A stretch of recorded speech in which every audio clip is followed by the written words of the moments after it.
Ladies and gentlemen, once again, it is time. It is that time for Two Tire Change with your guy, Big Rich. And man, we had a lot of really exciting racing out at Phoenix this weekend. Uh, a little different racing going on between Saturday and Sunday.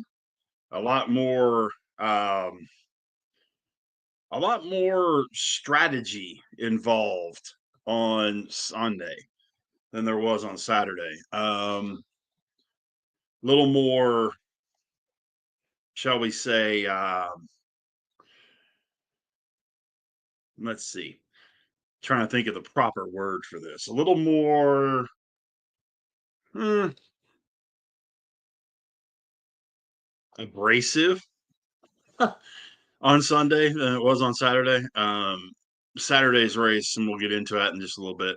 Um, Entertaining, but when we got toward the end, it really, it was a 2-horse race when we got to the end. But when we look at the Craftsman truck race from Friday night, that was, an absolute, no questions asked, fantastic race. And, you know, when they went into it, I was actually expecting the truck drivers to have a little bit of an issue, mainly because the weather was so bad. Um, it just it was just cold, plain and simple, cold. Um, Pulling up here the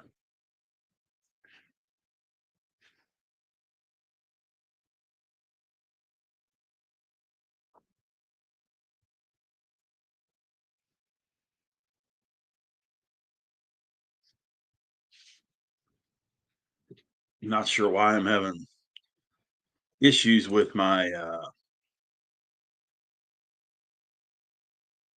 computer here this evening, but be that as it is, we went in with super cold weather. I mean, the pit crews were in jackets and all that kind of thing. Um, Winner of the race, Ty Majeski, Corey Heim second, Christian Eckes third, Nick Sanchez. Excuse me, my mistake.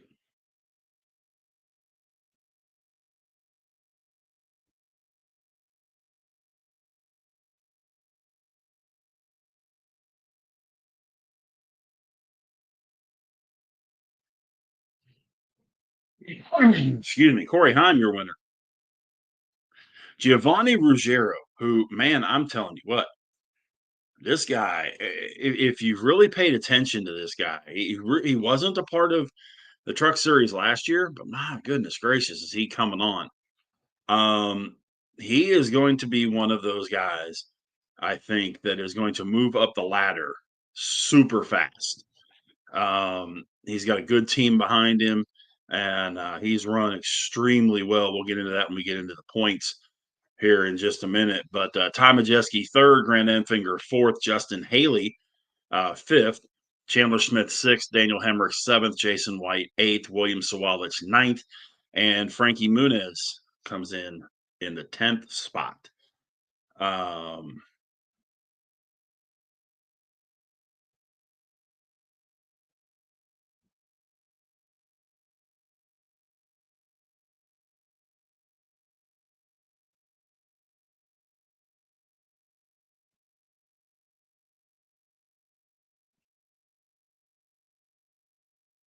Scratch that. Grant Enfinger second. Sorry, folks. Like I say, I'm having a little technical issue here this evening. I apologize for that. Corey Heim, Grant Enfinger, Tanner Gray, Ty Majeski, Lane Riggs, Stuart Friesen, Raja Caruth, Chandler Smith, Matt Crafton, and Tyler Ankrum round out your top 10 in the Truck Series race on Friday night. Truck Series will run again this Friday at Homestead-Miami. So we have a 3-race weekend coming up, which is a good thing. You know, I always like it when you have the 3 races, whether it's an ARCA, Xfinity, Cup, or Trucks, Infinity Cup. When you only have 2, it kind of feels like a little different weekend. This time it's a little different where it's gonna be televised on Fox. Very rare. It's usually FS1 for the Craftsman Truck Series, but this week it's actually gonna be on Fox. So we'll see how all that plays out. But when we're looking at the point standings in the Craftsman Truck Series, Ty Majeski sits on top all of the non-winners. And of course, the only winner so far that is a full-time truck driver is Corey Heim. Majeski, Enfinger, Smith, Friesen, your top 4. Ben Rhodes, 5th. Ankrum, 6th. Ruggiero, 7th. We were just talking about him a minute ago. Hemrick, 8th. Tanner Gray, 9th. Lane Riggs in 10th.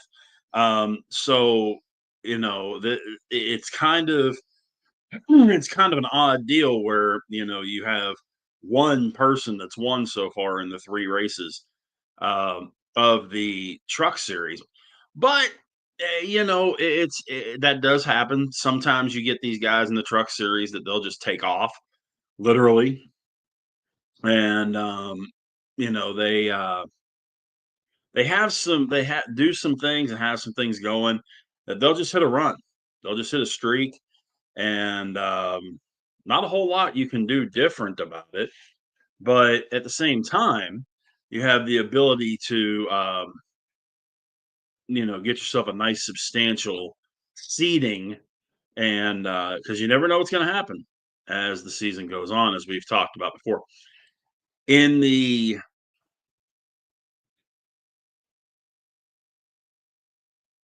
Xfinity race, um,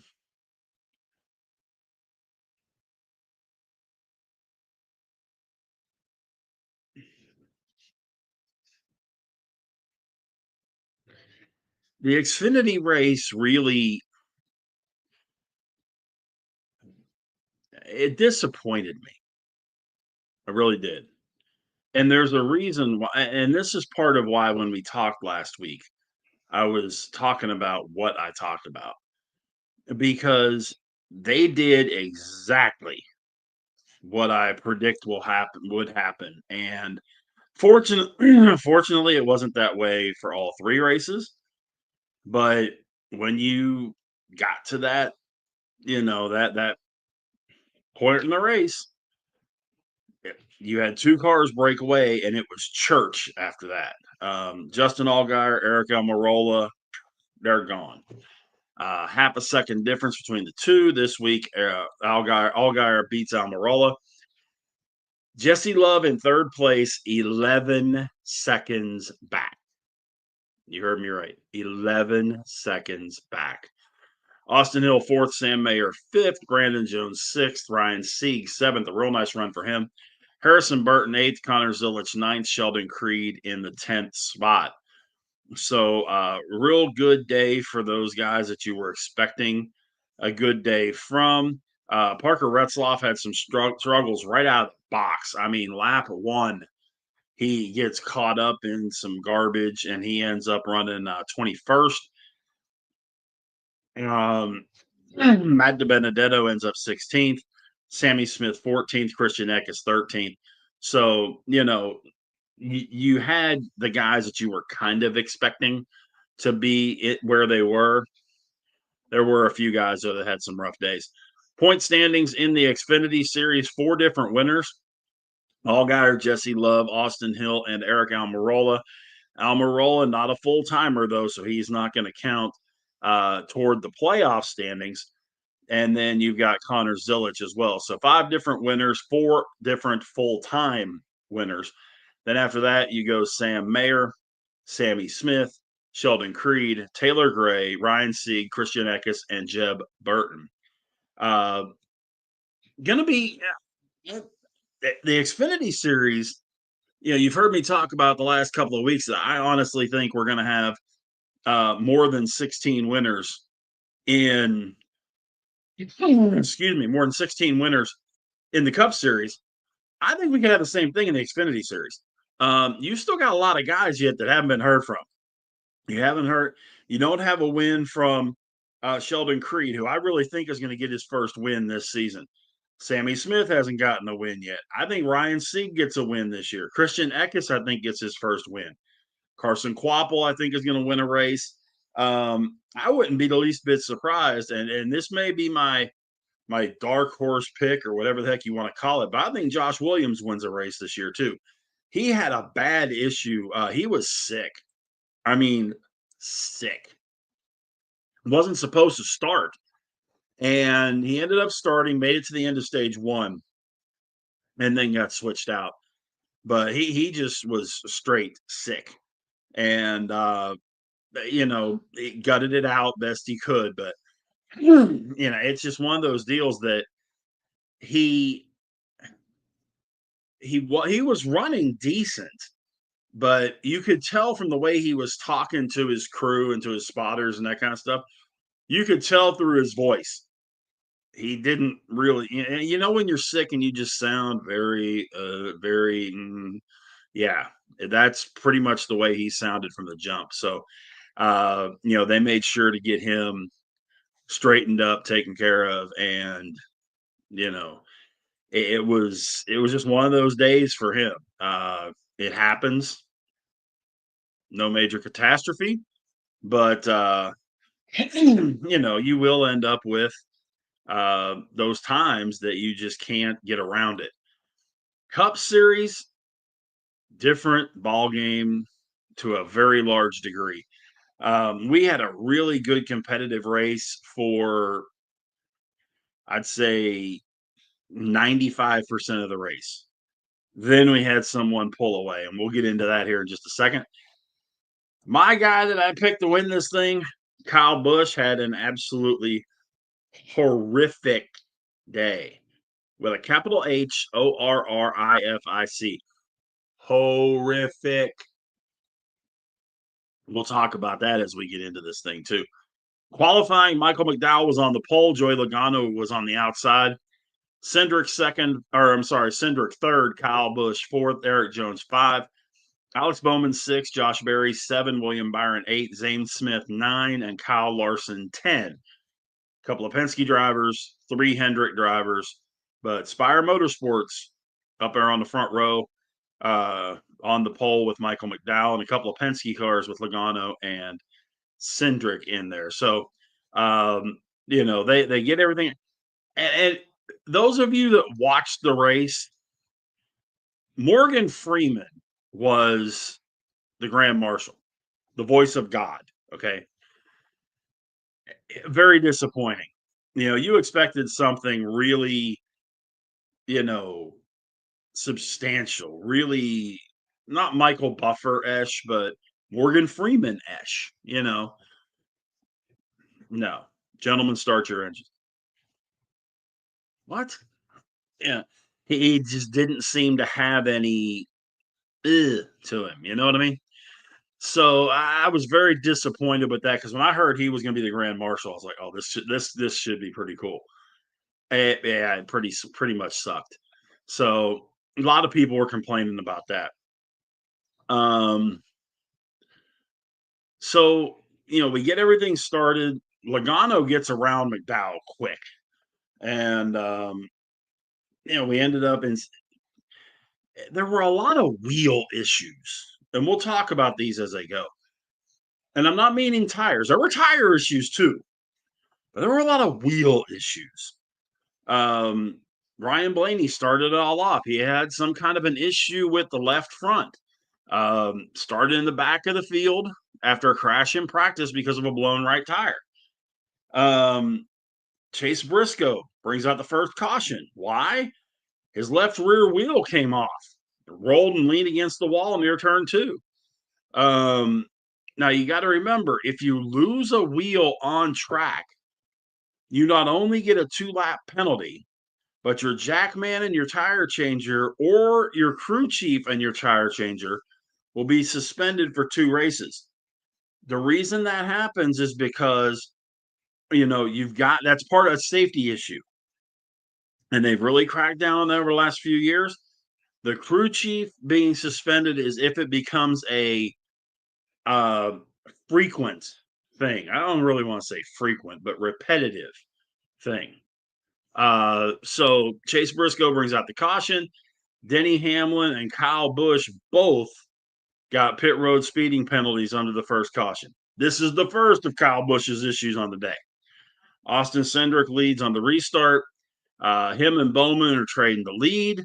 We get to the end of stage one. Austin Cindric wins it. Bowman second. Chase Elliott third. Bubba Wallace fourth. Kyle Larson fifth. AJ Allmendinger sixth. Joey Logano seventh. Josh Berry eighth. Carson Hocevar ninth. And Christopher Bell in 10th. Remember, Christopher Bell won 3 races in a row, was going for his 4th straight yesterday. So we get ready to start stage 2. Things change a little bit in the pits. You have Chase Elliott and Bubba Wallace on the front row as we get ready to start stage 2. Except Chase Elliott was too fast entering pit road, start at the start of the second stage. So he has to go to the back. Bubba Wallace takes the lead. See what I mean? I'm telling you, this was a little bit of a crazy race. It wasn't. It just wasn't a regular race. I mean, you had some nutty stuff going on, and it keeps going on. Alex Bowman goes on pit road. Says he has a vibration.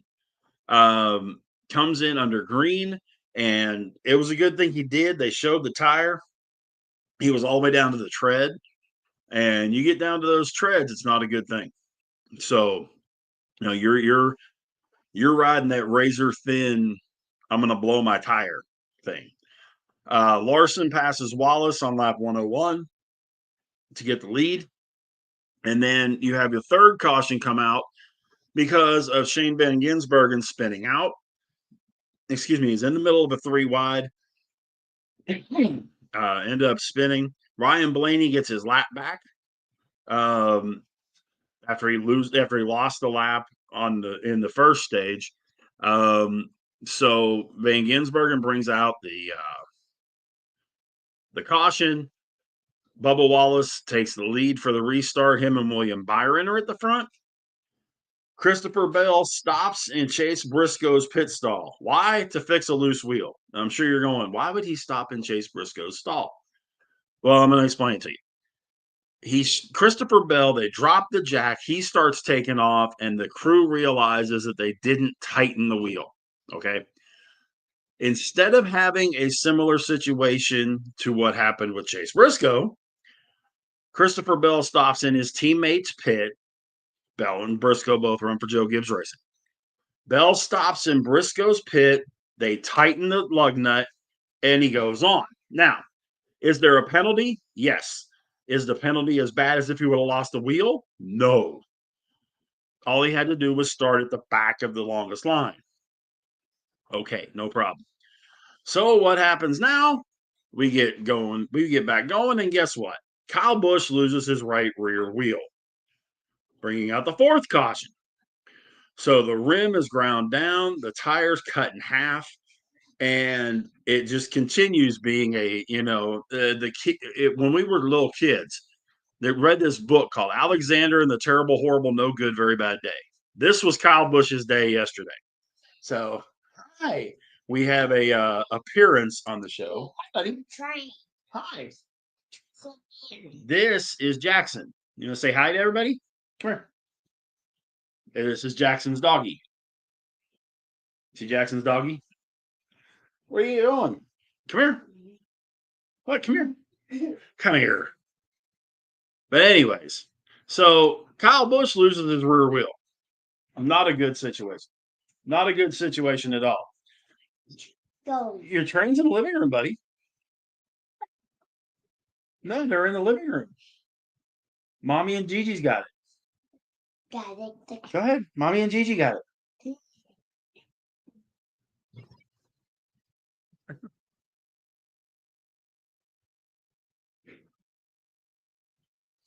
Gotta love being on grandson duty.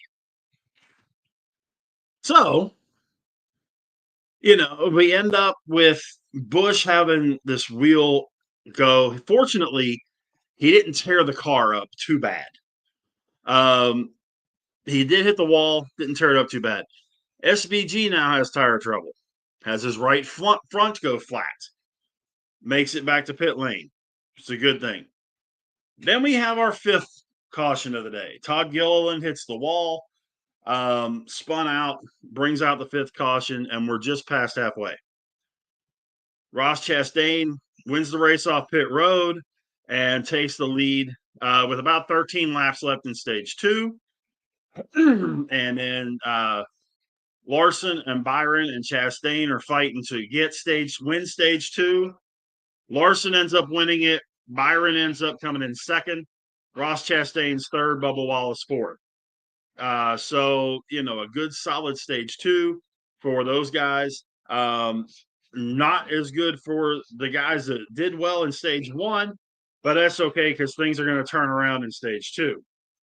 After the pit stops, we're back to Michael McDowell out front. Austin Dillon's on the front row with him. Daniel Suarez, Kyle Larson, William Byron, Bubba Wallace, Ross Chastain, Ryan Blaney are your top eight as we start after that yellow.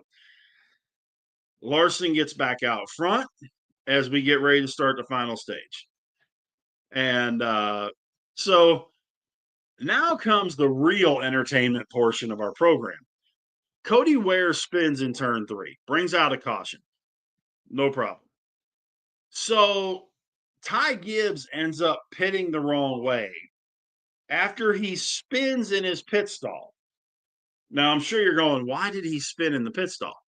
Well, there's a reason for that. He got hit by Carson Hocevar. So Carson Hocevar only changed two tires. Ty Gibbs's crew apparently thought he was changing four, even though Hocevar's team had told Gibbs' team he was only changing two. So Hocevar comes ripping out of his spot, right? Yeah, that's not a good thing because there's Ty Gibbs, and he runs right into the rear quarter panel of Ty Gibbs, spins him around in his pit, and tears up Hocevar's car at the same time. Tears up the right front and the left front on Hocevar's car, causes an issue with the transmission shifting, which causes the transmission to start acting up on his car as well. Carson Hocevar had been running in the top 10 all day long, a lot of the day in the top 5. Well, guess what? That just went right into the toilet. So it gets worse for him as the day goes on. Ryan Blaney, Eric Jones, and a couple other people are involved in a wreck on lap 195. Christopher Bell was on the inside next to Blaney, and they went 4 wide. Bell only thought there were 2 cars high of him. There were 3, and you only have so much room. So Blaney spun, got hit by Jones. Ricky Stenhouse got hit in all this. AJ Allmendinger was involved. It was just a bad deal. SVG continued his bad day by having another tire go down. And this time it went down and tore up some things, and his day was pretty much over. Tyler Reddick takes the lead after that yellow in front of Daniel Suarez and Denny Hamlin. So it's a whole different situation. But now Josh Berry has stuck his head into this thing. And as we get ready to start this next run, Tyler Reddick, Daniel Suarez on the front row, Josh Berry and Joey Logano in the second row. So Logano takes the lead, and then we have another caution. Noah Gragson had a tire go flat and just absolutely tore up his car. Got back to his pit stall, but just before that, Kyle Busch hit the wall. Completely unrelated, but tore up his car, and Kyle's done for the day. I'm sure he was thinking, thank God I'm done, because he just had a rotten day at his home track, which makes it even worse. I mean, having a rotten day is one thing. Having a rotten day at your home track is a whole nother kettle of fish. It's at that point you just want to beat your head off the wall. Not to mention the fact for the first time in the history of ever, I picked Kyle Busch to win a race, and that's what happens. So maybe I need to never pick Kyle Busch again either. Daniel Suarez took 4 tires, gets off pit road first after the caution. Josh Berry is second. Joey Logano loses 19 spots in the pits. Not a good deal at all. So it comes down to Josh Berry, Daniel Suarez, with about 20 laps left. Berry passes him and just opens it up. Opens up a 1.3-second lead and ends up winning the race. Josh Berry's first win of his career, 101st victory for the Wood brothers. Super job by Josh Berry, a guy that over the last couple of years has really been put in some bad situations. He took over Kevin Harvick's car when Harvick retired, which was a Stewart-Haas car. So he gets in that car thinking, okay, I'm going to have this great equipment and everything, and then finds out Stewart-Haas is going out of business. So he has to find another team. And he fills in for Chase Elliott a couple of times last year and things of that nature when Elliott was hurt, and drove great. So the Wood brothers put him in the 21 car and replacing Harrison Burton. And, there you go. He's already made it to victory lane. Josh Berry's a very good driver. Don't let anybody say anything different. Josh Berry is an excellent driver, and he will make some hay in the playoffs. Your final standings in the race, not exactly what you would have expected. Josh Berry in first, Daniel Suarez in second, 1.3 seconds back. Ryan Preece ties a career best with a third place finish, 3.5 seconds back. William Byron in fourth, Ross Chastain fifth, Austin Cindric sixth, Alex Bowman seventh, AJ Allmendinger eighth, Kyle Larson ninth, Chase Elliott 10th. Christopher Bell was going for that fourth straight win. He ends up finishing 12th after a pretty rough day. But speaking of rough days, Ryan Blaney finishes 35th, SVG 34th, Kyle Busch 33rd, Carson Hocevar 30th, Denny Hamlin 25th. Ty Gibbs once again finishes in the 20s, 22nd. Doesn't have a top 10 yet this season, and there's a lot of rumblings going on around the Joe Gibbs camp. Michael McDowell, the pole sitter, finished 16th. Joey Logano was 15th. So all in all, a good race. Once Josh Berry got past Daniel Suarez, it was church. Unless something mechanically went wrong, they were not catching Josh Berry. Just was not going to happen. His car was that good after the last set of pit stops. Once he got the lead, you weren't catching it. Was not going to happen.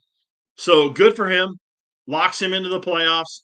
Now it gets to where we start looking at the standings. And we have, Christopher Bell has his 3 wins. William Byron has his win. And Josh Berry has his. Outside of that, Tyler Reddick's at the top of the points. Chase Elliott is second. Bowman, Larson, Blaney, Logano, Buescher, Chastain, Wallace, and Hamlin. By the way, just about every one of those guys, I think, will win a race before the end of the season.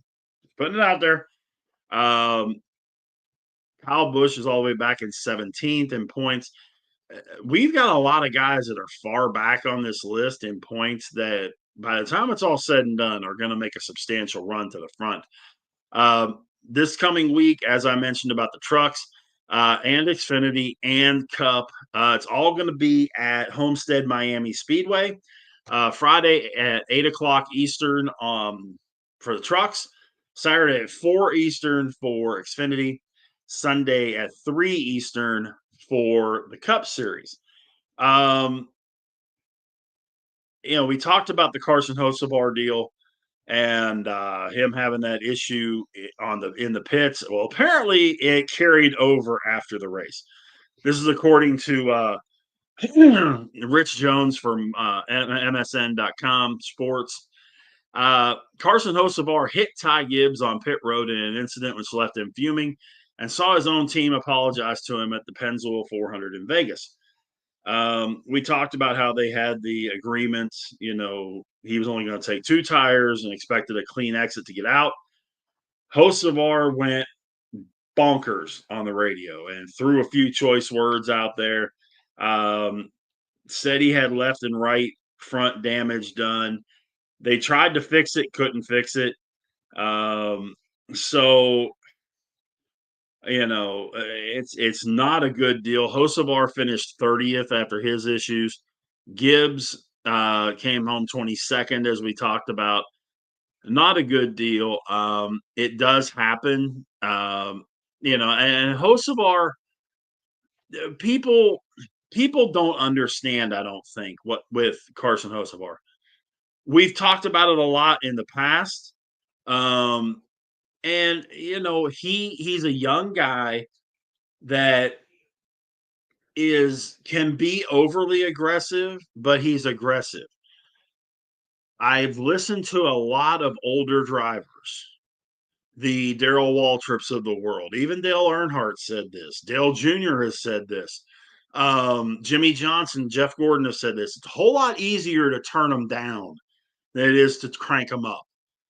So if they need to pull the reins back on Hocevar just a touch, that's okay. And Hocevar's got a very calming influence in his teammate, Michael McDowell. I've had the luxury of interviewing Michael a couple of times, and he's a super, super guy to talk to, and a great guy to cheer for. But, I'm sure he's imparting a lot of his wisdom to Carson throughout the season. And I think it's going to be very beneficial to him to work with a guy like Michael, because it's one of those situations. If you don't have someone to tell you you're screwing up, then how do you really know? It's kind of like when you were younger and finally getting your legs under you. You went to college and started making some of those mistakes that you make when you first are out on your own. You would hope you had someone, whether it be a parent or an advisor or a counselor or whatever, that would say, hey, probably need to take it easy on this or whatever. This is where Michael McDowell is going to come in, I think, extremely handy for Carson Hocevar. So this coming week, it is Homestead-Miami Speedway.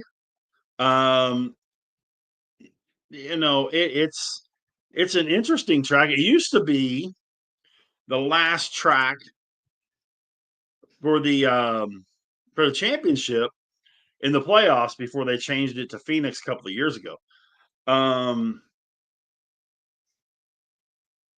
So it's a track everybody is familiar with. The winners of at the track, there are plenty of guys that are currently in the field. Tyler Reddick won race there last year. Christopher Bell's won there. Kyle Larson has won there. William Byron has won there. Denny Hamlin, Kyle Busch, Joey Logano, Martin Truex, Jimmy Johnson has won there a number of times. Kyle Busch is a multiple winner there, by the way. So is Hamlin. But when you're looking at and this is our daily or weekly look at what you're going to do with your fantasy.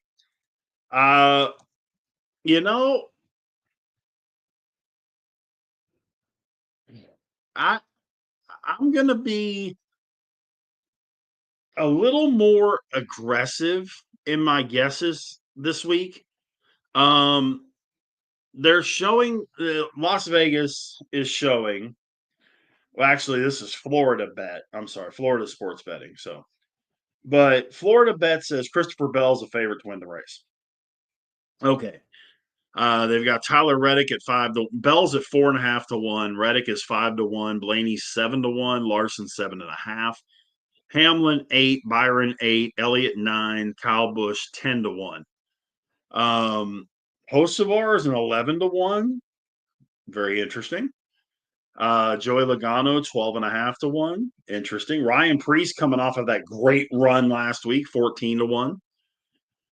Josh Berry, last week's winner, 17-1. So who do you take? Who do you take at the top, and who do you take kind of in the middle or the cheapos? Okay. I always have been, always will be a Hendrick guy. In this particular case, I'm not positive that you've got to pick your spots with Hendrick at this track. Bowman is usually really bad at this track. Larson and Byron are really good at this track. Elliott's okay. Elliott does fine. Me personally, I would take a lot of Ryan Blaney, a lot of Tyler Reddick, a lot of Kyle Larson. If you can, those are going to be your expensive guys to take. William Byron's not bad. Your in between guys, you can get Carson Hocevar inexpensively. He's not a cheapo, but he's a mid range guy. Joey Logano, Ryan Preece, Josh Berry, Michael McDowell. Those guys are all going to be, some guys that you can grab in the middle dollar wise on your salary cap. When you do that, be thinking about that, because then what you're going to end up doing is you got to get a cheapo or two. Okay. My favorite cheapo to grab this year, because he's really done pretty dang well considering, is John Hunter Nemechek. AJ Allmendinger you can get really cheap. Surprisingly, you can get AJ Allmendinger really cheap. So you can get some guys that are substantial guys for lower dollars, which gives you more of an opportunity to get a couple or three. What I try to do is get three of the high, like say top 10 cost guys. If I can get three of them, I'm happy. Two mid-range guys, and then one that I call the El Cheapo. If I can do that, I'm happy. I haven't put my list together for this week, but what I'm probably looking at doing is going with Reddick, Blaney, Byron, and then grab Hocevar, Berry, and AJ. That's probably going to be my DraftKings lineup. I got to look and see if it fits under the salary cap, but it should. If not, it's going to be really close. So, definitely, hit me up at Big Rich 8371 on Twitter. Hit me up on Facebook under my name, Rich Richardson. And, if you have questions about what to do with it, hit me up. Let me know what you're thinking, and let's talk about it, or let me know what you think about the broadcast too. We did have another country heard from, literally, this past weekend. It's going to be a lot like tomorrow morning, where the first Major League Baseball game tomorrow, as we record, will be March 18th. First Major League Baseball game will be at 5 in the morning. So, you had a race going at like 2 in the morning, I think, the other day. And our guy Josh was checking this out for some unbeknownst reason. I think you've lost your mind, Josh, by the way. It was actually at it started at 12 in the 12. But it was delayed. And it actually just hit me. I don't have my AirPods in. Go on the computer mic.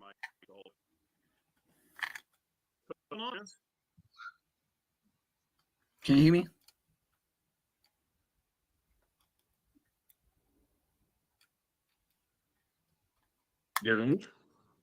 Can you hear me? Yeah. All right. So I got you. So what's going on? So this weekend it was the Formula One Australian Grand Prix. The first few the first 30 laps were meh. That got exciting. So let's start about what happened in qualifying on Saturday. So qualifying happened in the middle of the night, so I watched it. So starting on pole position, we got Lando Norris in second place. We got Oscar Piastri. So a McLaren lockout. And then we have Max Verstappen for the Red Bull Racing. We got George Russell for Mercedes.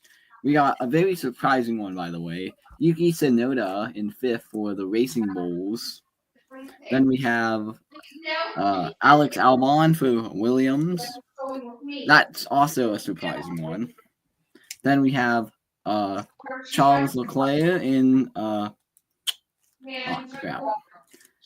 Then we have Leclerc, Hamilton, then Gasly, then Sainz. Hadjar, one of the first rookies. He's qualified the best rookie. And then we have Alonso, Stroll, Doohan, an Australian native, also a rookie. And then we have Borderello, who is your F2 2024 champion, also a rookie. Then we have Antonelli in 16th with a Mercedes. During qualifying, he had a damaged bottom floor, so he went slow. Then we have Hulkenberg in a Sauber. Then we have Liam Lawson in a Red Bull. Then we have Ocon and Bannon as the Haas duo in the very back. So, very exciting qualifying. So for the main race, before the race even started, the formation lap, Hadjar, a rookie, spun out. It was, you could see him crying in the car. So when he got out, Hamilton's dad, I forget his name, but he went in, talked to him, gave him a hug. He was still actively crying. He had his helmet on. Very, very sad. Yeah, I saw that. And, that's one of those deals that it's cool when, we were just talking about with Carson Osabar in NASCAR, and having Michael McDowell there to talk to. It's good when you have someone kind of act as that mentor, like what Hamilton's dad did. That's good that he did. I mean, he isn't really a mentor. He just saw he just knew what he felt. So he just went over. He ran out of the Ferrari pit garage and then he went over to hug him, console him. Right. Yeah, I'm just saying, that's big, to let him know, hey, it happens, and there's next week or next race. Yeah, and then Jack Doohan, he at turn 5 he spun out on lap 1, causing a safety car, and then I couldn't really find much. I mean, I watched the whole race, but I almost fell asleep towards the middle of it, so I couldn't find much information. But Borderello did not finish. Lawson did not finish. Those are both rookies. And then Carlos Sainz crashed, I believe in lap 5 under a safety car. Very surprising. And then we had Alonso crashing towards the end of the race to bring out the final safety car that led to the exciting racing at the end. And then, so let's go over the finish. So Lando won the race. Max Verstappen came in second. George Russell in third. So Kimi Antonelli, after he qualified P16, he finished 5th because of a 5-second penalty. but that 5-second penalty was later reversed, so he got 4th. And then Albon 5th, Stroll 6th, Hulkenberg 7th, Leclerc 8th, Piastri 9th. So Piastri had a very interesting race because he was second. He was second after Max Verstappen went off the road. And then when he was hunting down Lando, he got team orders to oh, I didn't realize. Oh, could you hear me good? I didn't realize this wasn't down.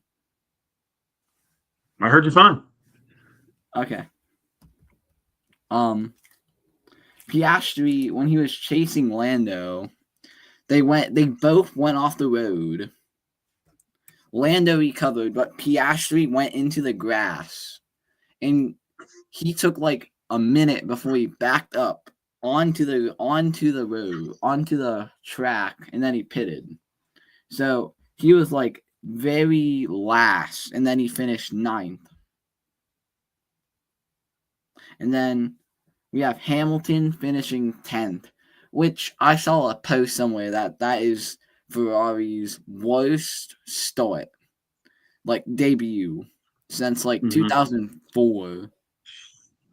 Then we have Gasly 11th, Tsunoda 12th, Ocon 13th, Bamman 15th. Then we have 6 DNFs, which I mentioned them all earlier. Lawson, Mortarello, Alonso, Sainz, Doohan, and Hadjar. So it is a very good race overall. Gotcha. Well, it's definitely one of those different type of setups, where they're going all over the world running these races where, you even with IndyCar, they go around, but they aren't going to Australia. They're not going to, they'll go to Monaco, I think, this year, and they're going to be running in Germany, I believe, this year. Yeah, F1 will run or IndyCar will run in Monaco this year. Oh, I would not watch that race. That'd be very boring. F1's very boring, and I believe the cars are roughly the same size. Give or take, yeah. It's kind of like the difference between a Cup car and an Xfinity car. There's some difference, not a ton, but there's some. That if you jumped out of one and jumped into the other one, you would know the difference. But yeah, man. I mean, I got a chance to look at the results. It's a surprise for Ferrari that they didn't do as well as they normally do. I mean, to have an eighth and a 10th popping out of the chute, not a good deal. Verstappen doing his usual thing. I mean, his car is obviously gonna be less competitive this year. Like next week in China, I am predicting him to get like 6th or 7th. Not fighting for the win at all. This week he only did it because it was in the rain. Max Verstappen is very good in the rain, as like we saw in last year's Sao Paulo Grand Prix, 17th to 1st. Well, that, ladies and gentlemen, is your F1 update. And we'll try and do that as the races go on. One thing about F1 is it's a lot like IndyCar. They don't run every week, but when we do have races, we'll get Josh to pop on and talk a little bit about it and see what's going on with that. Hold on, let me go look at the schedule real quick. Because I think it's the first 3 weeks of F1 are a triple header. Yeah, China, then April. China, which would be the 21st through 23rd of March, and then Japan, the 4th and 6th of April. So I say the first 3 races of F1 are a triple header. Then we have Bahrain. Wait, hold on, those are 4 races in a row. Oh, wow. Hold on, wait. No. They did Australia. They got China this week. And Then they have then you've got Japan the first week of April. So there's a gap in between yeah. of a week. And And then then we they have run 3 in a row, and then they have a week off. and then Then they run Miami, and then then they got a week after off. then after Spa is the summer break. Yeah. So, you've got you've got some stretches there where it's every week, but I don't think there's more than 3 weeks in a row. But like again, the travel from Japan to Bahrain to Saudi Arabia to Miami to Amelia to Monaco, that's completely different than going from Phoenix to Miami to Rockingham to Charlotte to you're traveling several hours or a couple of hours instead of a ton of hours. Not to mention it's not as easy to fly all this stuff places and things like that, or put them on boats and get them where they're going. Here you put all your stuff in a hauler and you drive it across the country. Not quite that luxury in F1, so it makes it a lot tougher there too. I have a question about NASCAR. Yeah. Because I know there's some I don't want to get political, but I know there was like a thing I saw on social media where like they are deciding if they want to race in Mexico and I would go with the Daytona road course. Well, they're scheduled to run in Mexico.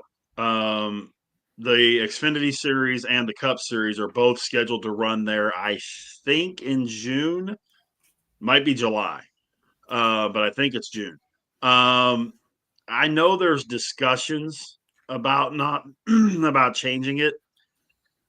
I would be. Let's put it this way: if the change isn't made by May 1st, the change isn't going to be made. Because there are so many logistics involved in the race from 3 different standpoints. From the easiest one being the Mexico City track, which would be getting rid of everything, the Daytona track, which would be setting up everything, and then there's the teams that have all these things set up in order to go from, and I forget where they run right before that, but to run that race and then go to Mexico City, or am I going to Florida? It's dramatic. It's a dramatic difference.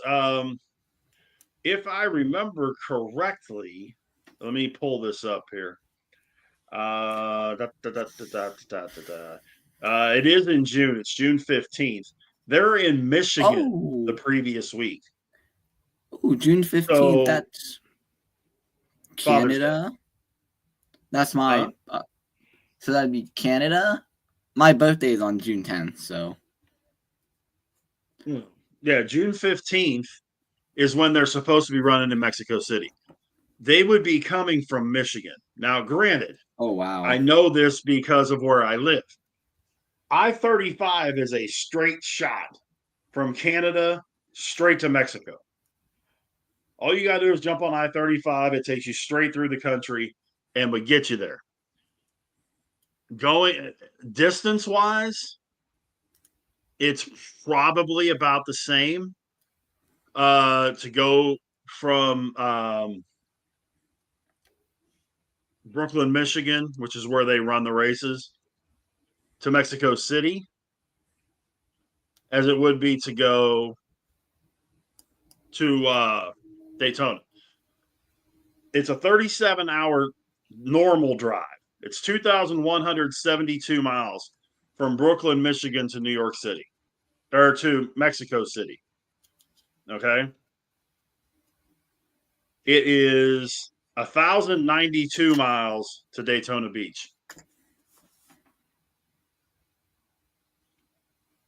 It's half the distance. Not to mention the fact you don't have to deal with customs and all that kind. Logistically, would it be easier to do Daytona? Yeah, but there, I don't know. I mean, they pack a ton of people into that road course in Mexico. of course, you've got hometown or home country guy Daniel Suarez. Um, I don't think they're changing it. I really don't. I haven't heard anything that's convinced me that they're going to change it. So That's in Mexico, are they gonna be running the oval or the road course? road course. Uh, Yeah, they'll run road course, so how which far would do be you? an. No, go ahead. No, you go ahead. No, I was going to say that would just be another problem with Daytona because it would end up being a roval instead of running the road course. How far do you live from Coda? An hour and a half. Oh wow. Yeah, Coda's on the south side of Austin. Austin is right at 100 miles from me. So I am equidistance between TMS and Coda, Texas Motor Speedway and Coda. Oh wow. And the funny part is, it's I-35 that goes right through. So, but man, it's hard to believe it's about that time. Again, every Monday, right here, 7 o'clock Eastern, 6 o'clock Central for all your NASCAR talk on Driving to the Top Productions. Check us out on our YouTube page, Driving to the Top Productions. Check me out Wednesdays when I do my show with this guy over here's Pops. We do a lot of Pirates talk, Steelers talk, and then God only knows where we end up from there. But starts out as a Pittsburgh talk show, and then heaven only knows I know we're going to go heavy Pirates this week on Wednesday. With opening day right around the corner. And then on Tuesday night, we do open mic night, starts at 9 o'clock Eastern, 8 o'clock Central. A whole bunch of the guys from the Driving to the Top team get together, and you really want to talk about topics going all over the place. That's what you get with open mic night. I mean, we go all over the place. So we have a good time, though, and we certainly hope that you would join us. Many thanks to everybody that's been a part of the broadcast tonight. Josh, thanks for hopping on, giving us that F1 update. Again, next Monday, we will get into the Homestead-Miami races, including the Straight Talk Wireless 400 on Sunday. My pick, before we go, my pick's sure to be right, and it's got to be better than last week. Let's go. I'm going to go Ryan Blaney. For Sunday at Homestead. He usually runs real well there. I think he'll pull it off on Sunday afternoon. But until next Monday, 6 o'clock or 7 o'clock Eastern, 6 o'clock Central. For Josh, yeah. Can I get my picks for the Chinese Grand Prix before we go? Yeah, go ahead. I don't know. Here's my top three I'm predicting. Oscar Piastri's gonna win. Lando Norris is gonna get second, and a Ferrari driver is gotta be on the podium. Those are my picks. There you go. You heard it here first. But until next Monday, 8 Eastern, 7 Eastern, 6 Central. We'll get it all together right here on Driving to the Top Productions on YouTube. Hit me up on Twitter at BigRich8371 or on Facebook, Rich Richardson. We'll see you next week. So long, everybody.